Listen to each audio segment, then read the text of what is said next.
চলো আজ তোমাদের সাথে শেয়ার করি বাচ্চাদের জন্য একটা রেসিপি, যেটা ঠান্ডার সময় তোমরা রোজ ওদের সার্ভ করতে পারো, বিকেলবেলা স্ন্যাক্স হিসেবে বা ব্রেকফাস্ট হিসেবেও সার্ভ করতে পারো।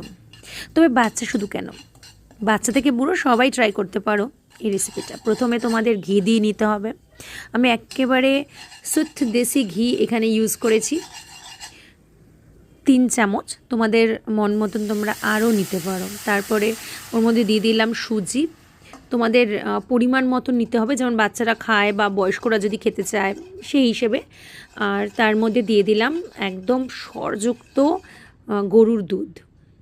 আমি কোনো বাইরের কোনো প্যাকেট দুধ ইউজ করিনি এখানে, কারণ আমার মেয়ে যেহেতু খাবে। তার মধ্যে তোমরা এলাচ দিতে পারো, এলাচের ফ্লেভার যেহেতু ভালো লাগে আমার মেয়ে, ওর জন্য দিলাম। এবার তোমাদের যেরকম পছন্দ। তো একটু যখন ঘন হয়ে আসবে, একদম শুকনো করবে না যেহেতু বাচ্চাদের রেসিপি, তখন এটাকে নামিয়ে নিতে হবে। আর এরপরে যেটা অ্যাড করব সেটা হলো, আমি কিন্তু চিনি বা গুড় কিছু অ্যাড করিনি।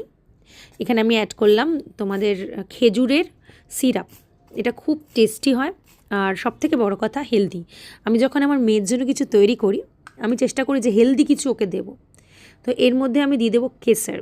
যেহেতু উইন্টার রেসিপি, তো কেসার কি হয়, শরীরটা একটু গরম রাখবে, ঠান্ডা লাগবে না, সব দিক থেকে রক্ষা করবে। তো এরকম একটা ভালো রেসিপি বাচ্চাদের জন্য আমার মনে হয় তোমাদের সবার খুব ভালো লাগবে। ভালো লাগলে লাইক শেয়ার কমেন্টস করো, আমাকে জানিও কেমন লাগলো।